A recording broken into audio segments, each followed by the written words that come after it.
So we have, as you guys can see, we have a special guest appearance, Jinal. And as always, I'm Rushdi. I'm Aratrika. And this is episode 4 of our podcast. This week, we're going to be talking about our experiences from moving abroad into the United States. And Jinal also has moved from a foreign country. So we thought, why not bring her in as a guest so that she can share some of her experiences with us. I moved from India to New Jersey when I was 10 years old. How about you guys? So I moved from New Zealand firstly I moved from India to New Zealand when I was around 1 year old. Then I moved from New Zealand to the United States around the age of 14. I moved from America to India when I was 8 years old, and then from India to America when I was 14 years old.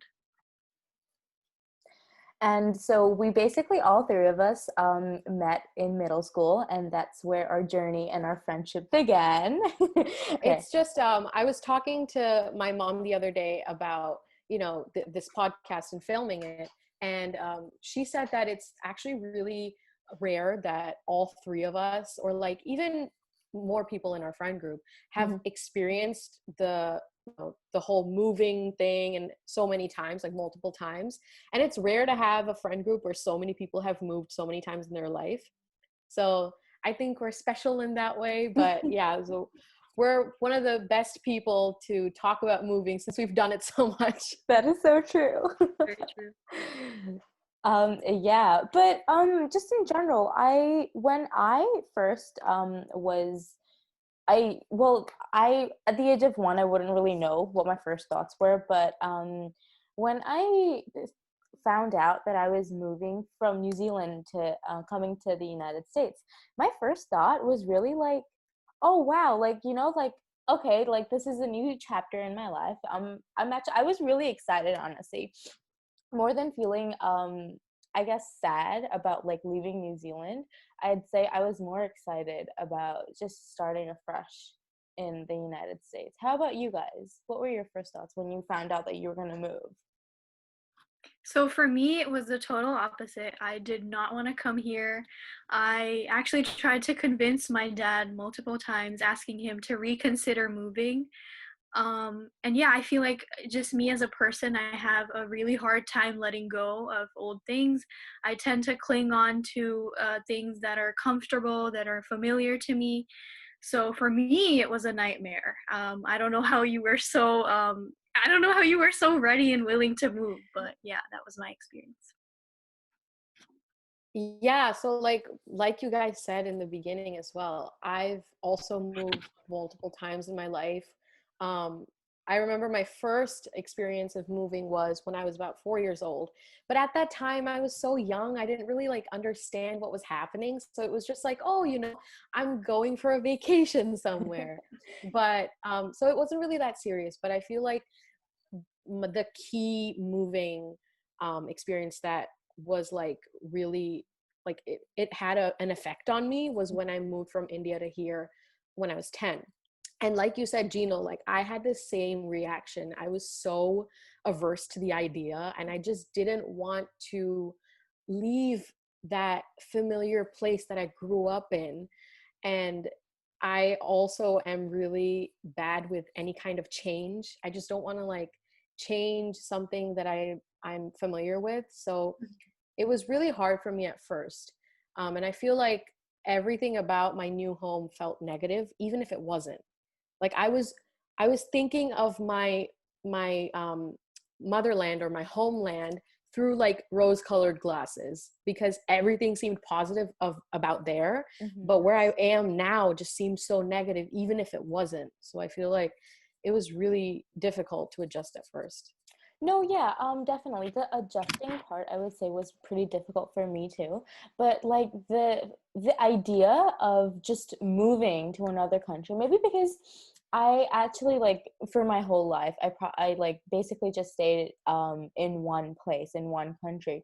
So up until like the age of 14. Like, yeah, I moved from India before, but like I didn't understand what was happening to me or my life at that point. So I wouldn't know what to say on comment on that. But at the age of 14, I think it was just the fact why I was more so excited than sad, I would say, is because previously, before like actually moving here, I came here for a vacation as well.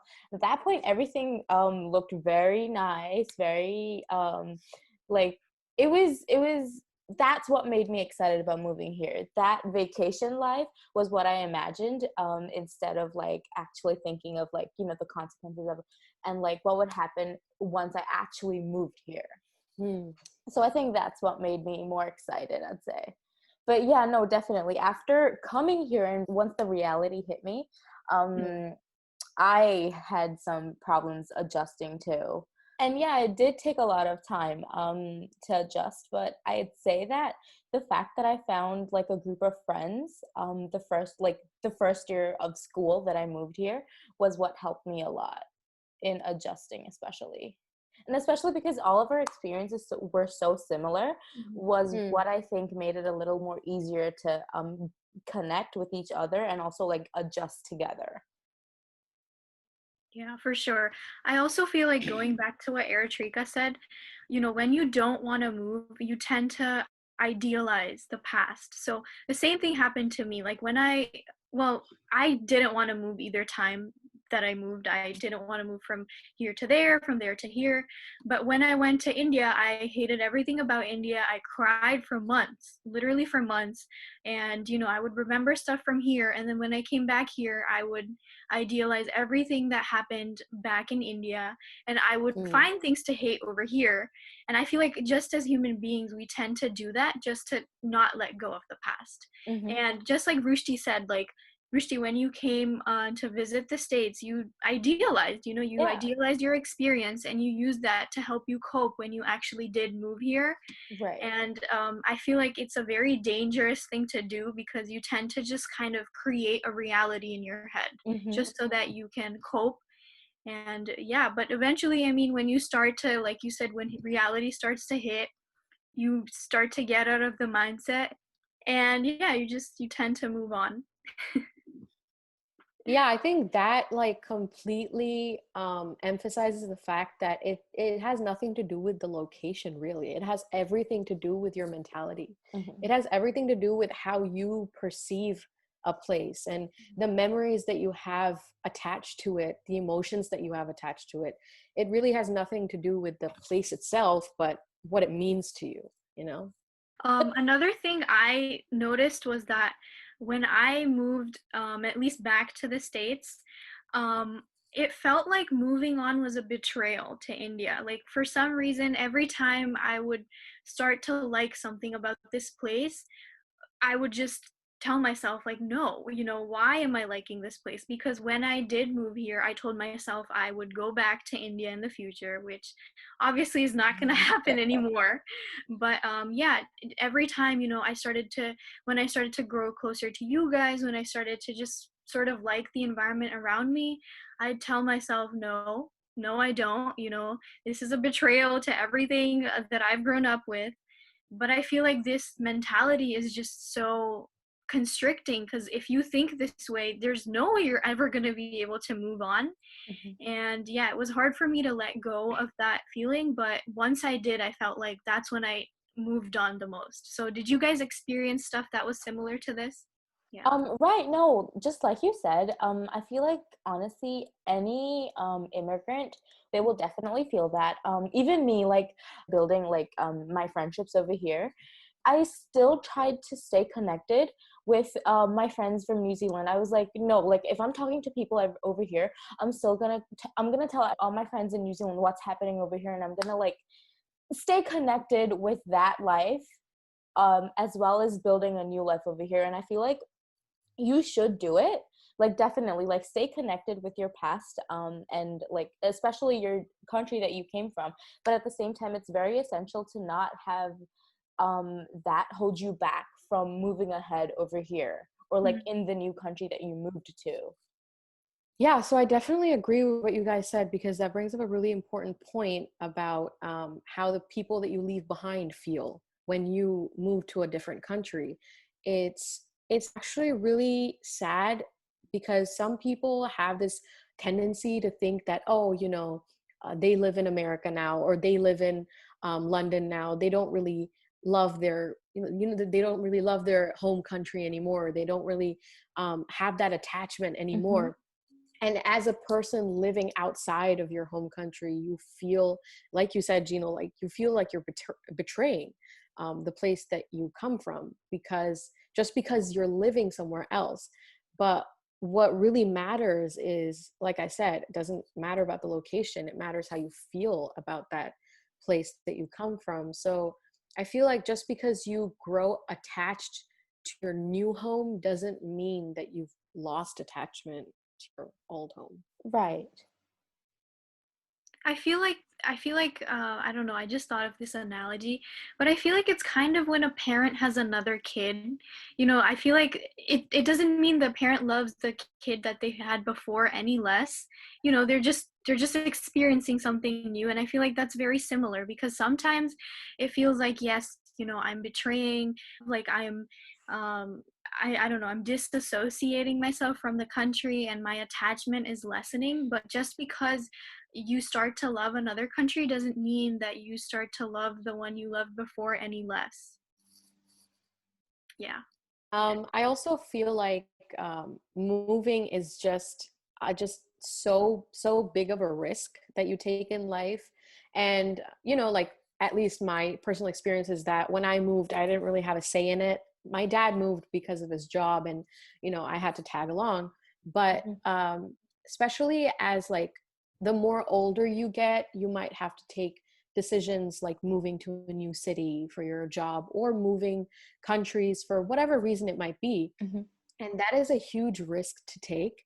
And some people might be afraid of that change, but once again, I feel like change is just another name for progression. It's just another name for growth. And that really helped me to embrace my new life once I figured that out, that change is not necessarily bad. Change can be really good for your life, and it can turn it around for the better. Mhm. And yeah. No, definitely, like you said, change I just think is so important.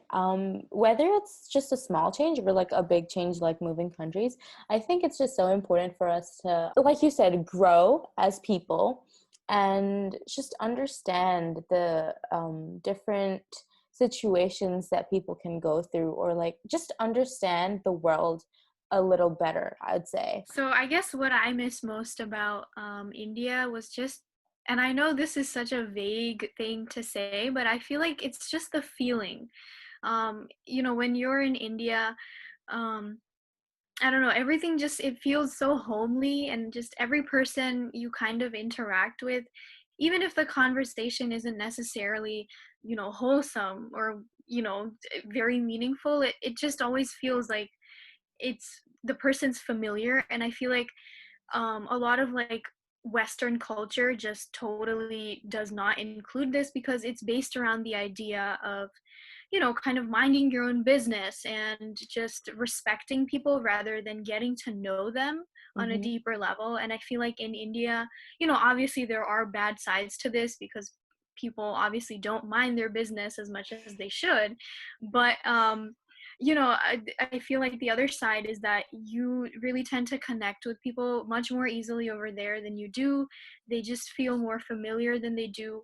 Whereas over here, I feel like the environment is just kind of robotic, and it just feels a little bit superficial. So I'd say like that's what I miss the most about India. Mhm. I'd say what I miss the most about New Zealand is a lot of things actually.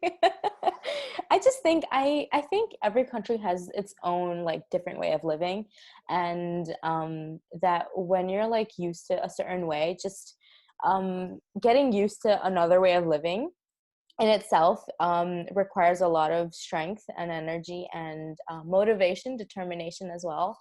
But I'd say that The fact that I feel like you said, life over here seems very robotic. It's like you do this at this time. It's like your day is like, okay, you get up, go to work or go to classes, go to lunch, go to dinner, and that's like your day. You call it a day, and then you do like small activities within that day. But I also feel like in New Zealand, yes, that was a majority of the life over there, but at the same time, I think it was more, I'd say, seems like life was just a lot more free over there. Also, I feel like the environment, well, specifically New Jersey weather is very bipolar, whereas in New Zealand, it's like I could go to a beach that's like 5 minutes away from my house. It's like those small things that make it a more, I'd say, free lifestyle. And also, I'd say the relationships and bonds that I made in New Zealand with my friends, they hold a lot of importance in my life, honestly. I basically grew up there. I spent 13 years of my life there. So it's obviously not something that I would forget very easily. And even if like I listen to a certain song that I used to listen to in New Zealand, it takes me back to the time over there, and it takes me back to just doing the small activities on a regular basis that I used to do over there that I don't do over here anymore. I relate so much to what you said about association, of like listening to a song that you used to listen to when you were back there. And even though you're here, you're physically here, it takes you completely back over Yeah. there. Mm-hmm. I think what I miss most about India is just my childhood. You know, I came here when I was 10. So, I was pretty young. I did most of my growing up here, like most of my teenhood and growing up to be an adult. I did most of that here. But all of my childhood basically was spent in India. So when I think of India, I think of my childhood, like when you grow up, you just, think back to the times of when you were able to be carefree with your friends and run around. And for me, my childhood has become synonymous with India. And that's what I think of when I think of my past. And here, it's just after moving here, it's become more of like Jinal said, it's more like robotic almost, where it's like back then it was more carefree and it Mm-hmm. was almost colorful, and now it's black and white. I know that sounds depressing, like when I say it like that, but it almost is like, when I think back, it's almost like I'm thinking back of in color, and now I'm living in black and white. Mm-hmm. I think I can say this for all three of us. Like, I think when we think back to our respective countries, we basically just think of all of us. We think of our childhood and our experience that we had over there, and that's, I think, childhood, especially just in everyone's life, is the most colorful, I'd say, part of their life. So that's what would make our countries so colorful for us. Yeah, for sure. Like just like Eritrika said, when I think of India, I always think about, me, my sister, my cousin, and then we had a neighbor that used to join us, all of us just playing in our society every single day at 5 p.m. We'd all get out and just play games. And when I do think of India, I that's what I picture, just like Eritrika said. And I feel like Rishti said, like childhood is like the most colorful part of anybody's life. So I feel like it's only natural for us to associate it with the country that we were brought up in, and for us to idealize at least that part of our lives in the country that we lived it in. Yeah. So I feel like another feeling attached to moving for me was resentment, because I personally did resent my dad for a little bit of time, at least in the beginning, for making me move again when I moved from here to there and then from there to here. But now when I think about it, I feel like that was the best decision my dad's ever made, at least for my own life, because moving really does make you see the world through like a different lens. I feel like traveling in general just gives you so much experience, so much of a perspective. And if anything, I feel like it teaches you that at the end of the day, life always just does fall into place. Even if you feel like it's not gonna, if you're never gonna move on, you're always going to keep missing the country that you were in previously. At least if you're willing to move on, you will find a way to move on.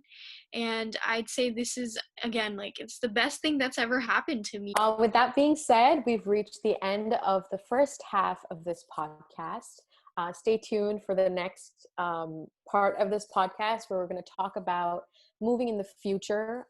In this one, we talked about our childhood experiences with moving.